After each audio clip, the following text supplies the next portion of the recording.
Hey guys, Cait Cher here, and we got big Love Live news today.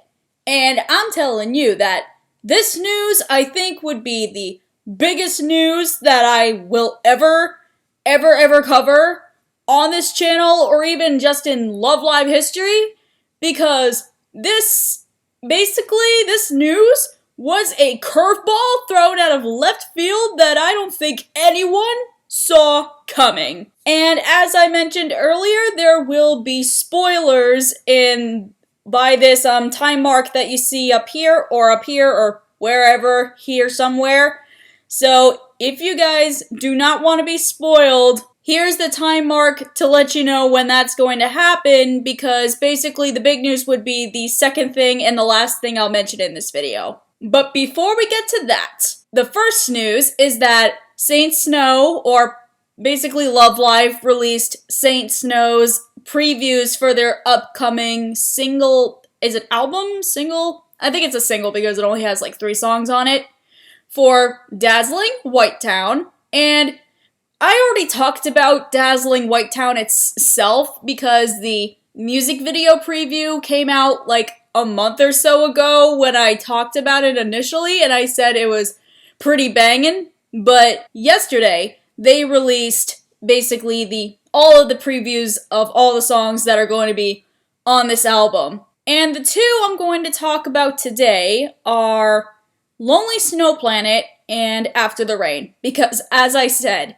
they already tackled Dazzling Snow Town, and I already talked about it. So it's better if I talked about the 2 other songs that weren't mentioned previously, other than the song that I already talked about in my last video. And if you guys want to know my opinions about that, the link is in the description box below. Go ahead and check that out. But anyway, let's get started. I'm getting Believe Again vibes out of this. That's like the same guitar riff, is it? Oh yeah, those vocals. I love Saint Snow's vocals. Other than that, this song is like very Rosalia from Bang Dream vibes. I don't know if you guys know what Bang Dream is, but it's basically Love Live, but with rock bands instead.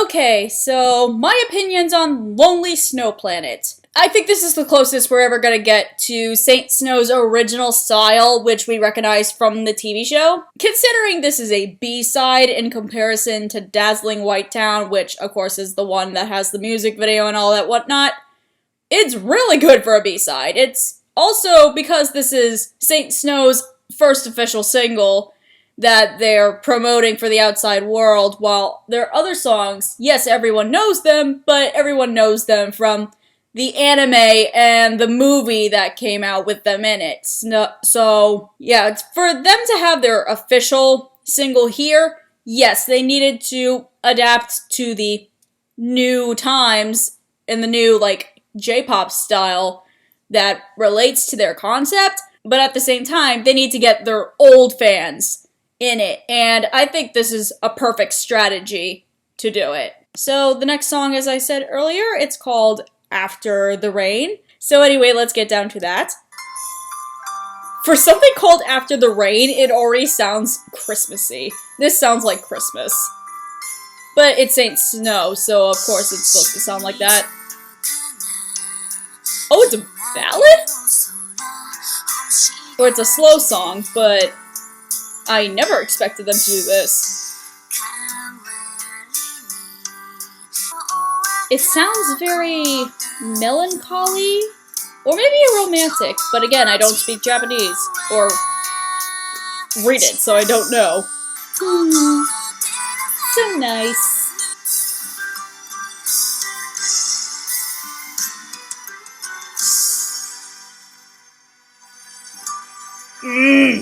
I love it. That was completely unexpected, but again, on Lantis's part, another smart move. In this single, for all 3 songs, they just presented to you each sides of Saint Snow, basically. They can doo-bops, and they can go very slow and very sweet on you, which, if you never watched the anime, that basically describes these girls to a T. The After the Rain song kinda gave me, like, the beginning of Awaken the Power vibes, but Awaken the Power is a lot more, rock and roll and that sort of thing.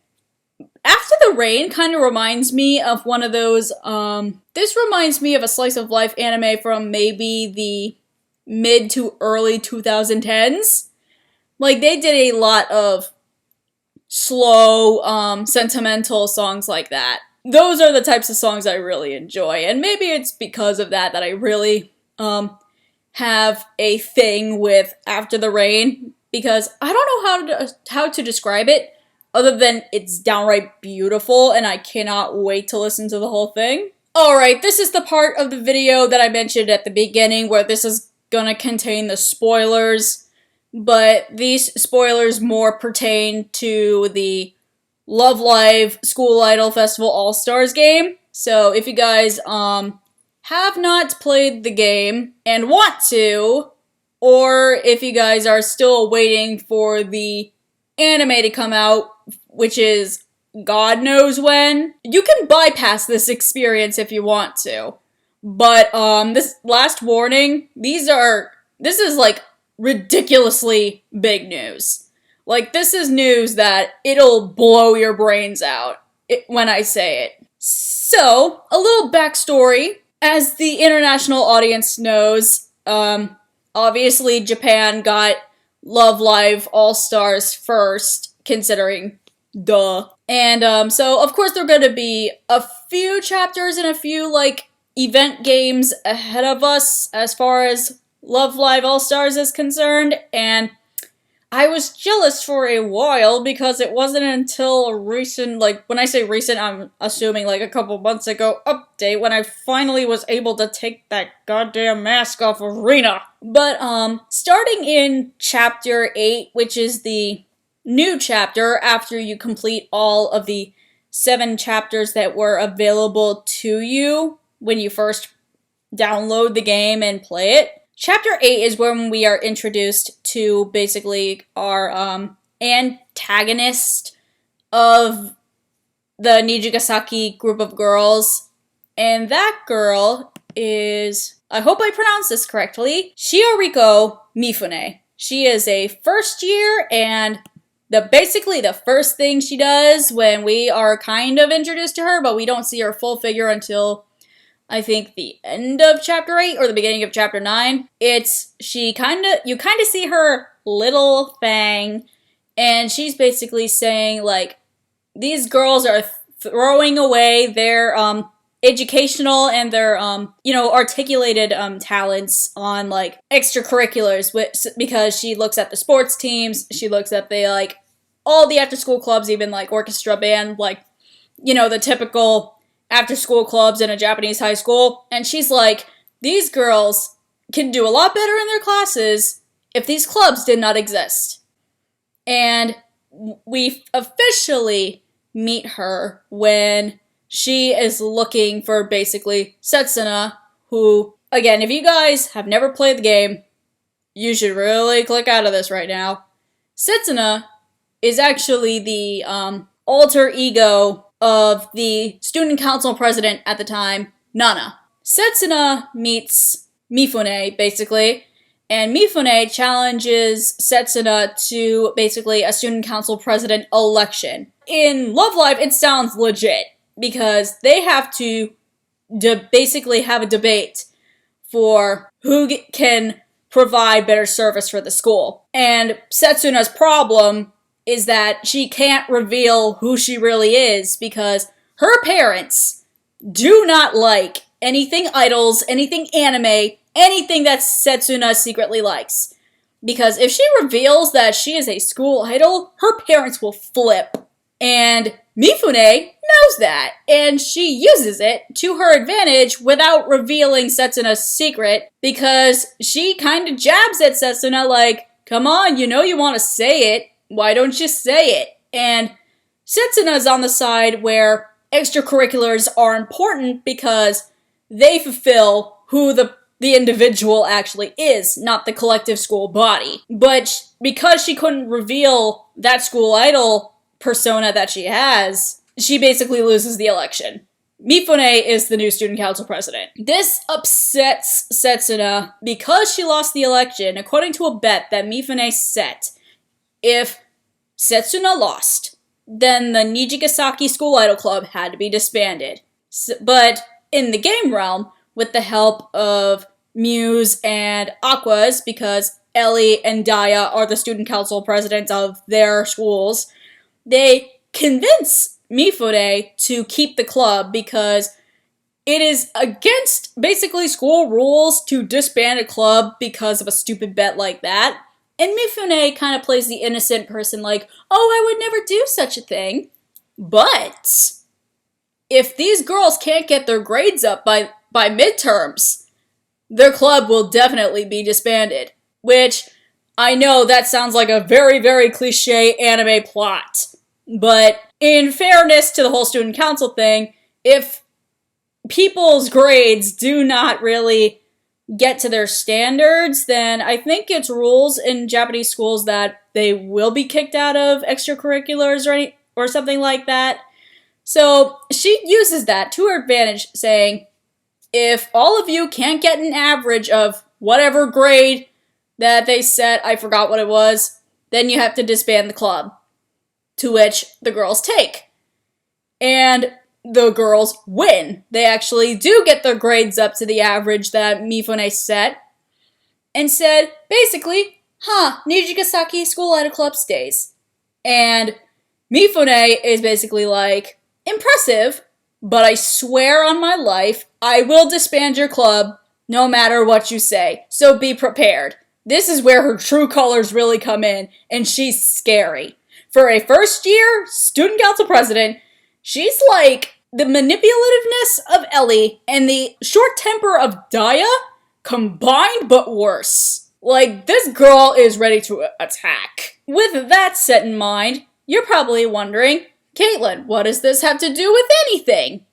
Well, it turns out that in the Japanese version of the game, they are at chapter 17 of their stories right now. And it was just revealed that Mifune is confirmed to be the 10th idol in the Nijigasaki School Idol Club. To prove that this is real, they actually had a performance of excited runners with Mifune included inside the group singing and dancing. Yes, so it's 10 characters on the stage instead of the usual 9 that we get. Okay, so before I jump into the next thing, I wanted to say that I wanted to do an audio or video of this yesterday when I found out, but it was already too late at night and I had no energy and no interest to edit that video whatsoever until today. Because today, they finally released the character cards that you can receive for Mifune as a playable character in the game. It's the R card, of course, and I don't think they have an athletic version of her yet, but it's basically the basic R card version of her, and they show you what she looks like pre-idolization, and they show what she looks like post-idolization. Her post-idolization costume for the basic Nijigasaki outfit is gorgeous. They gave her the official color of teal, which I think is a really nice color that fits her personality, actually. And I'm like, whoa. So basically, Love Live was not joking around when they said, oh, she's an official, member of the club now. I don't know too much about Mifune yet, because obviously we got stuck at chapter 12 and we're in event game mode right now, so we have an event that we're doing in the international release. And possibly after that is over, we're gonna get chapter 13 or something. But we are far behind. Japan, they just announced this over the weekend. That was how I found out. Japanese fans started posting videos of basically the 10-member version of Excited Runners. And just this morning or last night, they just posted Mifune's solo song. I am not kidding. I thought yesterday that Mifune was going to get a solo song later, and they were just gonna make more versions of their of Nijigasaki songs that already exist with the 9-member group. But nope, they dropped the ball, and they actually released a solo song for Mifune, and it blew up on the internet. No one saw this coming, and now, for the Love Live franchise, we officially have a group that just exceeded the usual 9 that we have so far. For Muse, we have 9 girls. That's just the thing. For Aquas, we have 9 girls. That was just the way it was. And we thought for Nijigasaki, we would get the 9 girls, because that's just what we thought the pattern was going to be. But no, Love Live decided, you know what? Screw standards. We're going to add a 10th performer, and let's see about that. This might be the greatest marketing strategy of all time, because by the time they announce the anime, because they're gonna see how the heck Nijigasaki went from 9 girls at the start to 10. Because usually for any idol anime, we are already set with a specific number of girls. No one really joins halfway into the idol group's story. But then we get this. This kind of adds a wrench into the usual things. But you know what? I'm in it for wrenches, so why not? So basically, to end this video that's probably stupidly long already with the discussion that I had earlier, we're gonna review Mifune's song, and we're gonna see basically what Love Live did to present her character as a performer to the audience and not just her character herself. It's called Ketsui no Hikari, which is Japanese for Light of Determination. And that sounds very Mifune as far as I know, because she is a determined type of character, considering she's the student council president character. And we don't have an official music video for this, but someone did post a Love Live All-Stars stage performance version. Like the actual song that you play in the game. So, I'm going to be watching this, and I'm going to be listening to the song as well, and I want to see how does Mifune do basically at her debut in the Nijigasaki School Idol Club. What is her debut like for the Love Live franchise? There's only one way to find that out. Oh wow, that's really pretty. Oh wow. This is very, like, fantasy anime opening right here. Classic Japanese music right here.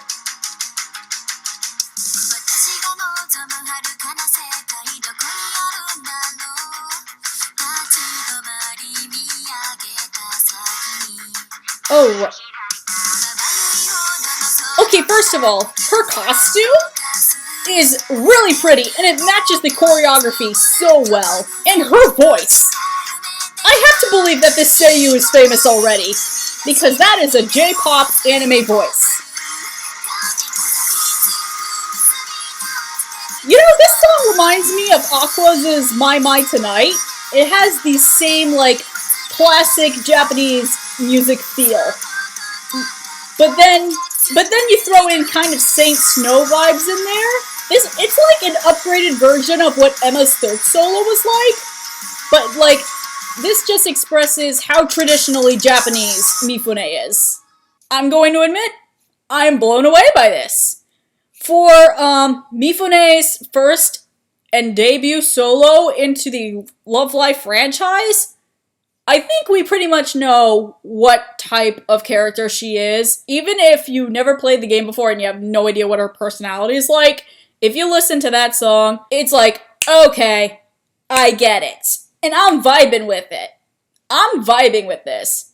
Like I said, her costume after the idolization, absolutely beautiful. It reminds me of something that Daya would wear. Like, in one of the event games, Daya has to dress up in a kimono for a magazine photo shoot. But it's like a more performance-based kimono style, and it's more of a dress and not exactly a kimono, but it's a traditional Japanese garb, but set to a performance standard. Like, you know how in theater there are two types of costumes. There are costumes that are meant for dance, which means that it's flowy, you could like dance around in it, it's comfortable, it's not that heavy.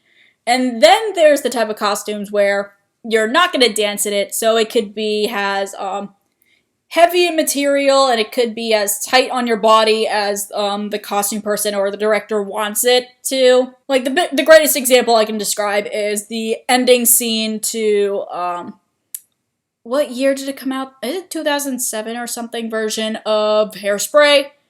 Which, if you remember, Amanda Bynes' dress at the end of the movie, you can tell that was never meant for dancing at all, because first of all, it's a bodycon tight dress, and she could barely move her legs in it at all. But the director said they wanted Amanda Bynes to dance at the last minute, they couldn't find a costume for her, so that was what she had to deal with, and all theater fans could tell how awkward that was. But, so for the case of Mifune, it's a traditional, like, royal Japanese garb. Like, you can tell this, like, whoever probably worn this was from a very wealthy family, which, if you read the background information of Mifune, she is basically the Maki and Mari of the group. Like, her family is, like, her parents own a very large company. She is super rich, and the reason why she became class president in the first place is you can definitely tell why. I am very pleased, and I think I'm very excited to have not only her join the game, but her basically become the 10th idol of Nijigasaki. And I think only time will tell, basically, when she's probably going to be included in the other girls' songs as well, because recently we got the Future Harmony album, and that does not include her in it, and probably for a reason, like, I don't know if it's COVID-19 reasoning, or this is, Lantis wants to reveal only so much to an international audience, because the Future Harmony album, that features only the 9 girls, the original 9, and Mifune is nowhere in sight. So I'm assuming that after the release in the game, they're going to start incorporating Mifune into the Nijigasaki cycle, where they're going to start performing as the 10 in their upcoming singles. And I don't know if that's going to be a thing in the album that's coming out in September? Maybe? I don't know. I mean, they probably already had it planned out before COVID-19 happened, and it's going to be the original 9 still. I mean, first of all, for Mifune, that's probably going to be a wasted opportunity, but I mean, I'm not really a record executive. I cannot tell you what their plans are going to be, but it is what it is. And who knows, maybe they might release more Mifune singles in the future. Only time will tell. So, before I waste my breath, that's pretty much all the news that I have for today. And if you guys liked this video, please hit the like button down below, and if you guys have any comments about this, and trust me, I know you do, please comment down below in the comment box. I am very interested to start a conversation, and if you haven't done so already, please hit the sub button, and if you want to be notified first of my videos, please hit the bell, and hit all so you receive all of my notifications. I'm Cait Cher, and it's been real. Ciao!